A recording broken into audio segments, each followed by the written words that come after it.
hi hello నమస్తే welcome to signal TV నేను మీ ప్రత్యూష ఈ రోజు నేను మీ అందరికీ ఒక టాపిక్ గురించి చెప్పడానికి వచ్చానండి అదేంటంటే యాక్ట్రెస్ భార్గవి గారు ఈమె గురించి తెలియని వాళ్ళు ఎవరు ఉండరు అయితే ఈమె రీసెంట్గా ఒక ఛానల్లో ఇంటర్వ్యూ ఇచ్చింది ఇంటర్వ్యూ ఇచ్చి వచ్చిన తర్వాత ఆ ఇంటర్వ్యూ టెలికాస్ట్ అయిన తర్వాత ఆమెకి ఎదురైన పర్యవసానాల గురించి రియాక్ట్ అయితే ఒక వీడియో పోస్ట్ చేసింది ఆ వీడియో చూద్దాం ఫస్ట్ అది చూస్తే మీకు అర్థమవుతుంది దాని తర్వాత మాట్లాడుకుందాం మా ఆయన ఆర్మీ ఆఫీసర్ ఆయనకున్న వేదన మాకు జరిగిన ఒక ఇన్సిడెంట్ విత్ సోల్జర్ చెప్పి చాలా బాధపడ్డాను అండ్ చాలా సెన్సిటివ్ ఇష్యూ అది ఏం చేశారంటే ఆ ఏడుపువి అవన్నీ పెట్టేసి ఫోటోగ్రాఫ్స్ ఆ ఇన్సిడెంట్స్ అన్ని పెట్టేసి ఇగో ఇలా రాశారు ఏం రాశారంటే థంబ్నెయిల్ ఆయన మంచిలో కూరుకుపోయి అక్కడే చనిపోయారు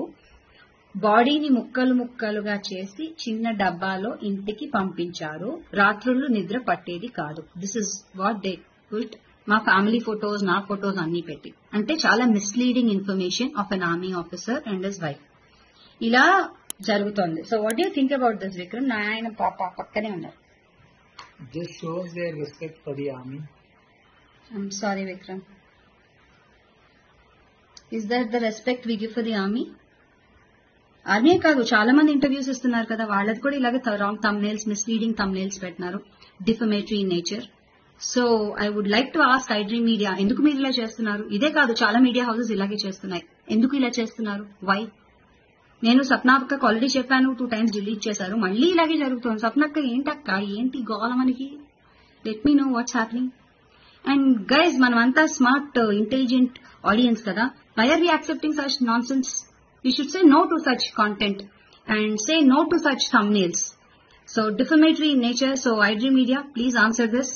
and we want you to be very careful in kind of thumbnails you are posting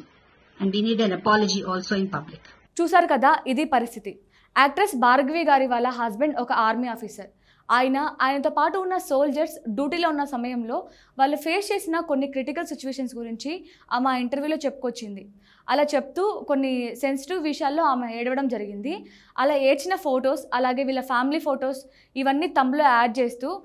వీళ్ళ హస్బెండ్ చనిపోయారు అనే అర్థం వచ్చేలా తమ్నెల్స్ పెట్టారంట ఈ వీడియోకనే కాదు చాలామంది యూట్యూబర్స్ ఏం చేస్తున్నారంటే వాళ్ళ ఛానల్ వ్యూవర్షిప్ పెంచుకోవడం కోసం అసలు వీడియోలో ఉన్న కంటెంట్కి అలాగే వాళ్ళు పెట్టే తమ్నెల్స్కి సంబంధం లేకుండా పెడుతున్నారు ఇలా చేయడం వల్ల కొన్ని ఛానల్సే ఇలా చేసినా కూడా రిమైనింగ్ అన్ని ఛానల్స్కి కూడా ఎఫెక్ట్ పడుతుంది నార్మల్గా చాలామంది బయటకు వచ్చి మాట్లాడడానికి కానీ ఏదైనా బర్నింగ్ ఇష్యూ ఉన్నా కూడా ఇంటర్వ్యూ ఇవ్వడానికి ఆలోచిస్తారు కానీ అలా ఆలోచించి బయటకు వచ్చి ఏదైనా ఇన్ఫర్మేషన్ ఇచ్చినా కూడా ఆ ఇన్ఫర్మేషన్ని కొన్ని యూట్యూబ్ ఛానల్స్ ఇలా మిస్యూజ్ చేస్తున్నారు ఇప్పుడు ఇన్ కేస్ మేమే ఎవరికైనా ఒక గెస్ట్కి కాల్ చేసి ఇంటర్వ్యూ ఇస్తారా సార్ అంటే లేదమ్మా ఇలా బయట ఛానల్స్ థంబ్నెయిల్స్ చాలా ఘోరంగా పెడుతున్నారు ఇలా పెట్టడం వల్ల నాకు నా ఫ్యామిలీకి చాలా ఎఫెక్ట్ పడుతుంది అంటూ చాలా బాధపడుతున్నారు ఇలా చేయడం ఎంతవరకు కరెక్ట్ అంటారు ఇప్పటికైనా అలాంటి థంబ్నెయిల్స్ పెట్టరని ఆశిస్తున్నాను మరెన్నో ఇలాంటి ఇన్ఫర్మేటివ్ వీడియోస్ కోసం మన సిగ్నల్ టీవీని సబ్స్క్రైబ్ చేసుకోండి